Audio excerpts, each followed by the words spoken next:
De vuelta en CNN Chile, Radio AM, 9 de la mañana con 4 minutos y vamos a la primera entrevista de esta jornada. Hay hartos temas que conversar, muchísima contingencia y por eso vamos a tomar contacto con el diputado. Ahí vemos en pantalla el Partido Republicano, Stefan Schubert. ¿Cómo está, diputado? Muy buenos días. Gracias por conversar con nosotros este 16 de febrero.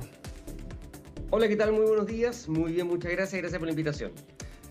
Diputado, partamos inmediatamente por un tema que todavía está siendo debatido y tiene que ver con la decisión del gobierno de Chile de brindar ayuda humanitaria a Cuba. Esto de manera económica, a través de un tercero, un organismo dependiente de Naciones Unidas, en este caso UNICEF. Quiero saber para usted por qué ha generado tanta polémica y tanto debate el hecho de que el gobierno entregue ayuda humanitaria a Cuba.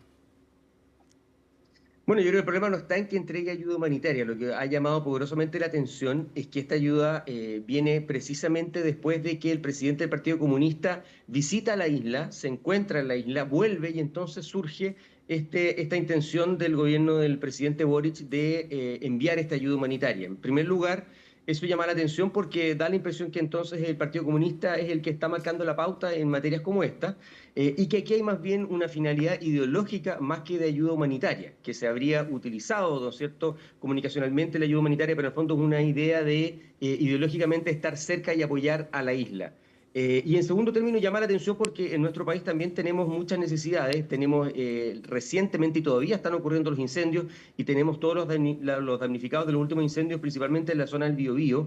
Esto va a demandar de muchos recursos y entonces, bueno, también uno espera que la caridad parta por casa y habiendo chilenos muy necesitados, entonces que haya una ayuda económica a otro país en circunstancias que hay tantas necesidades en el propio, llama también poderosamente la atención. Entonces, la verdad es que esto no ha sido conversado ni consultado, entonces nos llamó la atención estos dos elementos respecto de esta ayuda a la isla.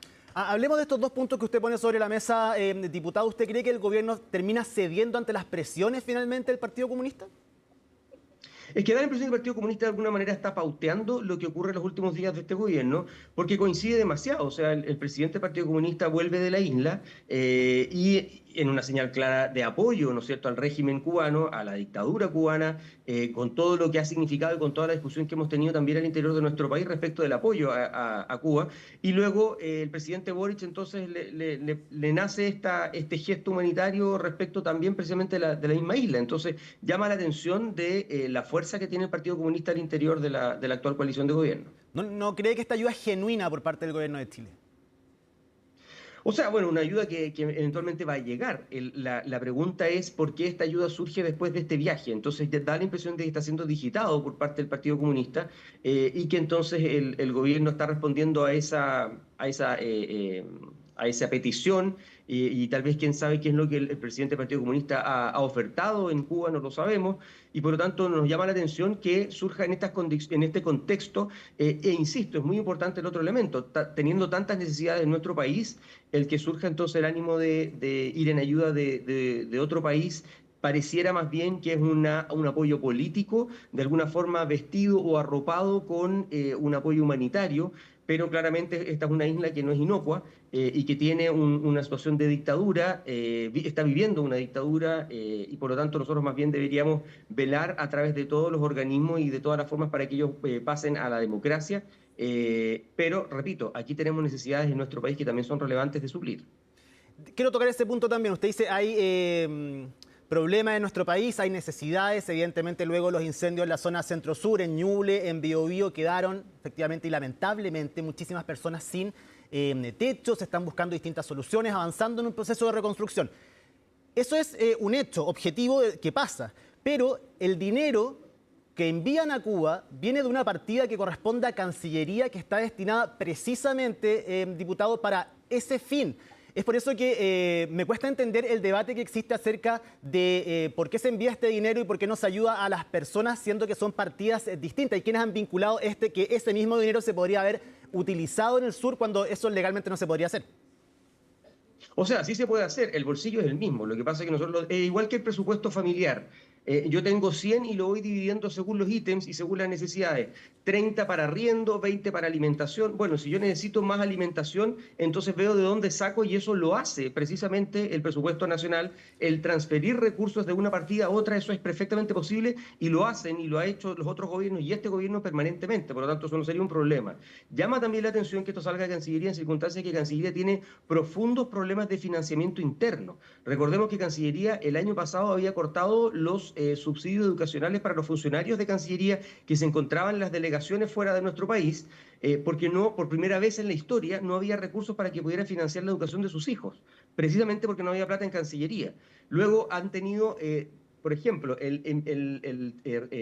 traer a Chile de vuelta a algunos funcionarios de Cancillería no habían tenido los recursos para hacerlo, como nunca antes había ocurrido. Entonces, ya que usted menciona, precisamente la cartera de Relaciones Exteriores es una que ha tenido profundos problemas de financiamiento habitual. Entonces, llama aún más la atención que no teniendo recursos para el funcionamiento habitual, normal de Cancillería, entonces sí haya recursos para ir en ayuda de otro país. Creo que más bien deberíamos privilegiar las necesidades internas antes que las de otros países. Ya, para cerrar este tema, entonces, ¿usted qué hubiese propuesto, qué hubiese hecho? ¿El gobierno debería haber consultado? ¿El gobierno debería haber hablado con los partidos políticos, con los dirigentes, con quién para decidir finalmente si enviar o no esta ayuda humanitaria? ¿O usted cree que no deberíamos habernos hecho parte en esta parte de este proceso? Bueno, yo creo en primer lugar el presidente es soberano para determinar lo que estime conveniente. Está en el cargo, los chilenos lo pusieron ahí y por lo tanto tiene las facultades de hacerlo. Ahora, eso no impide que precisamente se puedan consultar algunas cosas con los partidos o con las distintas coaliciones y eso no se hizo, o haber puesto en aviso, eso tampoco se hizo, pero insisto, eso no es indispensable. El presidente lo puede hacer de motu propio sin consultarlo con nadie, que fue lo que en definitiva hizo. Yo creo que más bien lo que debió haber hecho es priorizar. Es primero no responder las instrucciones del Partido Comunista y en segundo lugar es priorizar. Nosotros teniendo necesidades adentro, creo que lo que nosotros debimos haber hecho es haber destinado todos los recursos para precisamente aquellos. De hecho, no existen recursos para reconstrucción, al menos que se forme a través de precisamente transferencias de otro ministerio y es lo que se podría haber hecho con esos recursos. Creo que los chilenos merecen estar antes que los ciudadanos de otro país. Diputado, se está convocando a una especie de manifestación, protesta por la presencia de Marco Rubio, secretario de Estado de los Estados Unidos, quien confirmó va a venir al cambio de mando, donde José Antonio Kast va a asumir formalmente como presidente de nuestro país el 11 de marzo. ¿A usted le parece que esta protesta, a la cual también algunos dirigentes del Partido Comunista han estado alentando, es una protesta legítima o es un acto irresponsable? ¿Podría dañar la imagen de nuestro país frente a Estados Unidos? A ver, yo creo primero en la democracia que las personas pueden manifestarse. Lo que sí, yo creo que es una mala señal que el Partido Comunista, aún estando, todavía está en el gobierno, ellos detentan el poder, salga a las calles para manifestar y vemos también que muchas veces esas manifestaciones no terminan de la mejor forma. Así que también un llamado a los dirigentes del Partido Comunista que están convocando o de alguna forma patrocinando esta acción, que se haga de manera pacífica. Yo creo que eso es lo más importante. Los ciudadanos se pueden manifestar a favor o en contra de lo que les parezca pertinente. Estamos en democracia, pero sí les pediría que ellos se hagan responsables de la forma en la que se convoca, porque también en la calle hemos visto agresividad y también hemos visto violencia. Así que eso como primera cuestión. Y en segundo término, claro, creo que no es una buena señal que tenemos un cambio de gobierno donde es el Estado de Chile el que invita, ¿no es cierto?, a los distintos personeros o a los distintos países para que envíen a sus altos representantes. Y en este caso viene un alto representante del gobierno de Estados Unidos, lo que puede ser visto, o más bien yo y muchos lo vemos como una muy buena señal después de 4 años de muy malas relaciones con un socio que es estratégico para nosotros y por lo tanto nos parece positivo que envíe a alguien de alto nivel y claro, eso no se ve muy bien cuando hay grupos que protestan respecto de su visita, porque es legítimo que venga, dado que ha sido invitado por el Estado de Chile. Entonces, un tanto contradictorio que el Partido Comunista, siendo parte del gobierno de Chile, que es quien extiende formalmente las invitaciones, luego entonces vaya a la calle, convoque a la calle para manifestarse en contra, no tiene mucho sentido y creo que tiene que ver con esto del Partido Comunista que no obstante estar en el poder se siente muy cómodo en la calle y se olvida también que está en el poder, porque muchas veces hemos visto que ellos protestan en las calles respecto de lo que no han resuelto estando en el poder. No es el caso hoy día porque esto tiene que ver con una invitación, ¿no es cierto?, del Estado de Chile, pero creo que no es una buena señal. Cambiemos de tema, diputado, hablemos del déficit fiscal estructural cercano al 3,6%, 3,55% del PIB en el año 2025, muy por encima de las metas comprometidas, de las cifras proyectadas en la ley de presupuestos. ¿Cómo evalúa usted este resultado? ¿Dónde están las responsabilidades de esto? Bueno, la verdad es que a mí me llama mucho la atención los dichos del ministro del Interior los días anteriores, porque esto no es una buena noticia, esto es una muy mala noticia, esto nos genera un déficit, es decir, gastamos más de lo que ingresaba. Y esto viene sucediendo en los últimos años, en los años que ha administrado el gobierno de Gabriel Boric, precisamente porque todos los años han calculado mal. Mire usted el mal cálculo, que no es menor. Ellos han calculado que vamos a recibir más ingresos de lo que en definitiva recibimos y que por el contrario vamos a gastar menos de lo que en definitiva gastamos. Y siempre ha sido un ingreso más bajo y un gasto más alto. Y eso genera una diferencia, que es este déficit fiscal, que no es menor, porque quiere decir que es como cuando nos sobregiramos en la casa, o sea, gastamos más de lo que recibimos, y eso es algo muy preocupante. Según el mismo gobierno había estimado que este déficit iba a existir, iba a generarse este año nuevamente un déficit, pero que iba a ser mucho menor de lo que en definitiva ocurrió. Es decir, no se cumplieron ni siquiera las proyecciones del propio gobierno, y eso no es una buena señal. Entonces ayer el ministro del Interior, casi dando una buena noticia, señalaba que no había sido tan malo como el año anterior. Pero resulta que el año anterior ellos también estuvieron administrando los recursos públicos, por lo tanto no está comparando con otros, está comparándose con ellos mismos, que la vara, digamos, quedó muy baja, pero eso no quiere decir que sea una buena noticia, y por el contrario es muy superior a lo que ellos habían estimado, lo que ellos habían señalado, y la economía también se movía en base a esa información. Esto es una mala noticia para los chilenos, en primer lugar, y también es una muy mala noticia para el gobierno entrante, porque va a encontrar en buen chileno un forao más grande de lo que entendíamos que iba a existir, y eso demuestra no responsabilidad, como intentó hacer ver el gobierno el día de ayer, sino que todo lo contrario, una irresponsabilidad por cuanto gastó más de lo que recibía en circunstancias normales. Ojo, aquí no estamos en un terremoto, no estamos en pandemia, entonces sorprende la mala administración, pero lo que más sorprende es intentar casi como que señalar que fue una buena noticia lo que ocurrió en circunstancias que es una muy mala noticia. ¿La actual administración entrega en mejores condiciones al país en las que los recibieron, que es como lo han dicho y lo han planteado durante estos últimos meses? Bueno, a mí me sorprende mucho los dichos de personeros de gobierno. Yo creo que tal vez ellos se están queriendo referir a que ellos recibieron el gobierno cuando estábamos en plena pandemia. Y eso efectivamente establecía distintos parámetros de desempleo, de también deuda fiscal, etcétera, etcétera, que no estaba, de productividad, ¿no es cierto? Indicadores de producción que estaban muy por debajo de lo habitual, pero era un paréntesis bastante anormal.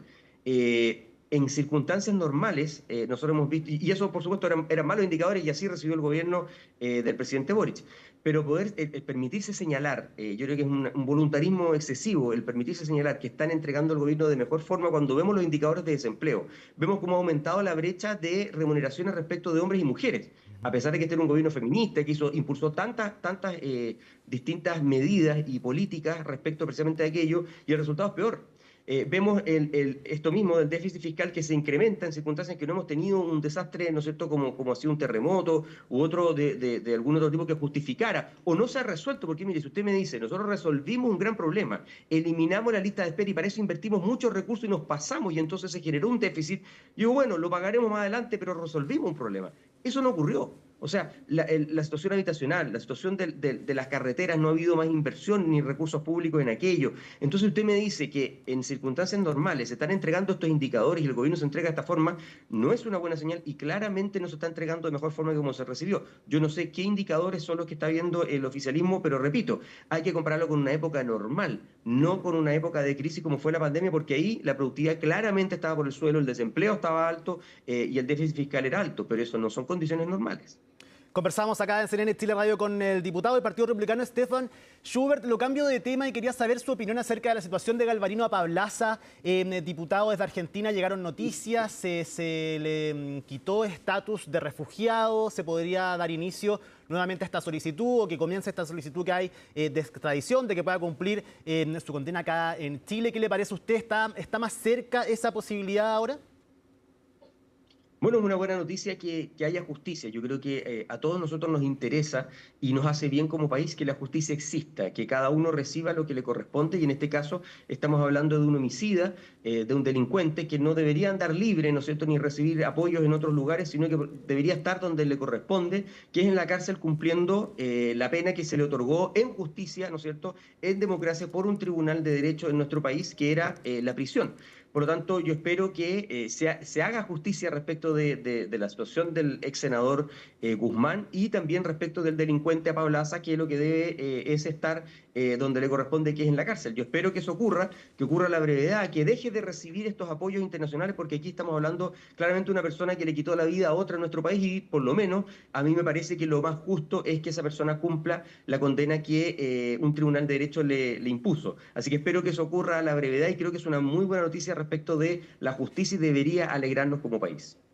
Es complicado, diputado, la situación del recientemente designado por el presidente electo José Antonio Kast, Andrés Llaunet, como subsecretario de Seguridad, por estos vínculos con empresarios del rubro tragamonedas, apuestas, empresarios chinos también. ¿Usted cree que eso ya está completamente zanjado o igual viene a enturbiar un poco estos periodos de designación previo al 11 de marzo, efectivamente, una autoridad que va a ejercer un cargo tan importante?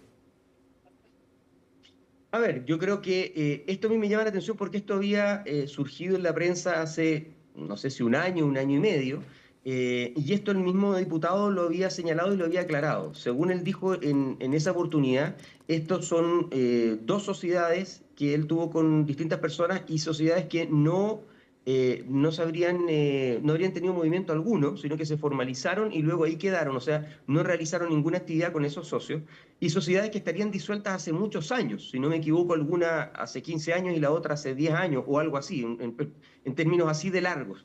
Por lo tanto, la verdad es que yo creo que uno no puede hacerse responsable de lo que ex socios puedan hacer, o incluso socios actuales, ¿no es cierto?, puedan llegar a hacer porque los delitos eventuales, ¿no es cierto?, los delitos son personales. Los delitos no debe responder uno por los delitos ajenos, ni siquiera por los de los propios padres, tampoco por los de un ex socio, y por lo tanto creo que esto más bien se está reflotando en época estival, donde tal vez hay pocas noticias y donde se puede buscar algo, ¿no es cierto?, para intentar interponerse en un nombramiento que ha hecho el presidente electo, pero teniendo en cuenta también que la OPE muy probablemente analizó todos estos antecedentes y estimó lo mismo, que eran sociedades antiguas, que no habían tenido movimiento, que ya se habían terminado hace largo tiempo y por lo tanto respecto del sujeto que fue nombrado para el cargo no hay ningún impedimento, no hay investigación en curso, no hay sanción, por lo tanto no tiene ningún impedimento, no hay nada que le impida acceder a un cargo como el de subsecretario. Sí, se lo pregunto por la dureza que ha tenido el presidente electo José Antonio Kast en remarcar que efectivamente no se va a tolerar ningún tipo de acto, gesto que pueda poner en duda o pueda avisorar algún acto de corrupción o algo que esté mal hecho. Es por eso que se lo pregunto porque efectivamente hay un debate y hay una investigación y hay nexos que están ahí que vinculan a Andrés Llaunet con este grupo de empresarios, más allá de que hayan sido sus socios, hace cuánto tiempo haya pasado. Por eso se lo pregunto también si esto podría influir o podría generar ruido finalmente al interior de la oficina del presidente electo. O sea, yo creo que la prensa sí ha generado ruido este tiempo y también del actual oficialismo respecto de ese nombramiento. Ese ruido ya se generó. Ahora, insisto, las investigaciones, según la información al menos que yo tengo, es que las investigaciones son respecto de otras personas y no del señor Joanet. Y eso es súper importante porque es él el que está siendo nombrado. Insisto, uno no puede hacerse responsable de lo que los socios o personas cercanas a uno puedan hacer o investigaciones que puedan existir respecto de ellos, porque entiendo tampoco hay condenas, sino que hay investigaciones respecto de ellos.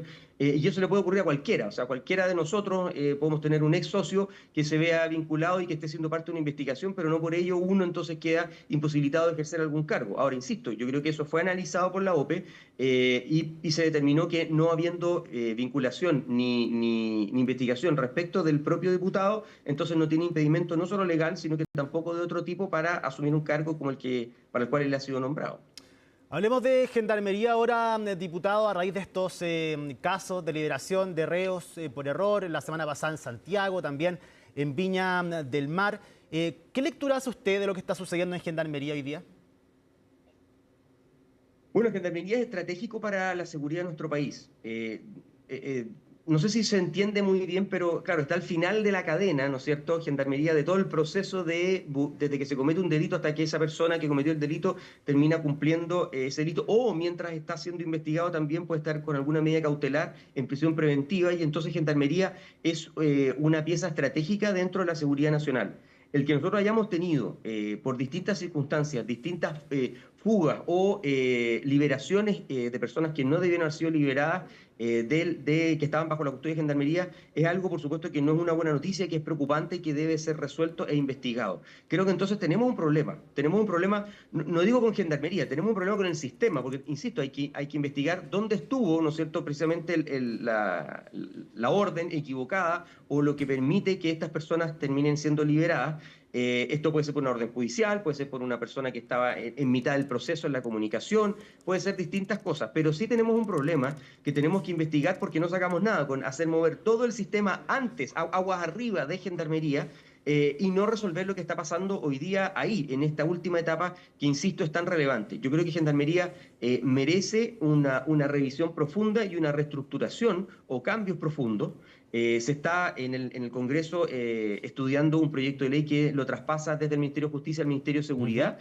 Ese solo hecho o ese solo traspaso, por supuesto, no resuelve los problemas, pero puede ser sí parte de la resolución de los problemas o de buscar cambiar la forma a través de la cual nos estamos relacionando con Gendarmería y buscar la forma que ellos también tengan mejores condiciones, que también es súper importante. El que puedan hacer su trabajo de mejor forma, el que cuenten con todos los recursos, el que tengan todas las capacitaciones necesarias, y entonces el que ellos puedan estar preparados para enfrentar así como nos ocurrió con el resto, Ministerio Público, las policías han tenido que irse adaptando a los nuevos crímenes y a la nueva forma de cometer delitos. También entonces Gendarmería debe ser actualizado en ese sentido, y eso va a requerir también de recursos, y yo creo que vamos a tener que destinar recursos para esa institución, para que ¿Diputado? estén en mejores condiciones y velar por buenos procesos. Sí, y lo último, quería saber su opinión acerca de las declaraciones del ministro de Justicia, Jaime Gajardo, quien no descartó que detrás de estas liberaciones existan casos de corrupción y también de sabotaje al interior de la misma institución.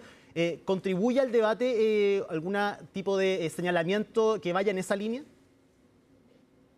Bueno, yo no sé si el ministro tiene alguna información que nosotros desconocemos, ¿no es cierto?, que la ciudadanía no ha visto, y tal vez por eso hizo un comentario como aquel, pero también entiendo que lo que él hizo fue no descartar nada, y eso es lo que uno hace cuando no hay una investigación que esté concluida.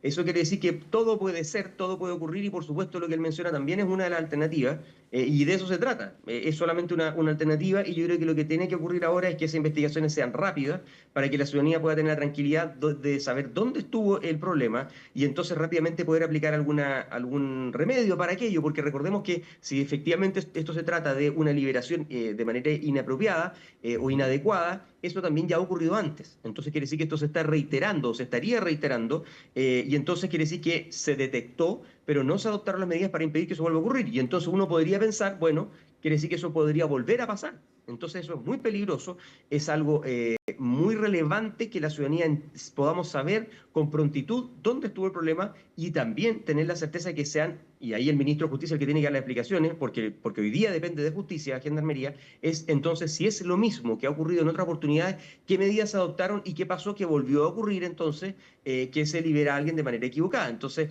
aquí el ministro plantea una eventualidad, pero también entonces va a tener que dar explicaciones si es que lo que ocurrió fue precisamente lo que ya había ocurrido con antelación, y entonces quiere decir que no se adoptaron las medidas para impedir que esto pase, y entonces la pregunta es, ¿qué hacemos para que no vuelva a ocurrir? Stefan Schubert, diputado del Partido Republicano, muchísimas gracias por haber conversado durante esta mañana con nosotros. Que esté muy bien. Muchas gracias, que tengan un buen día. Gracias.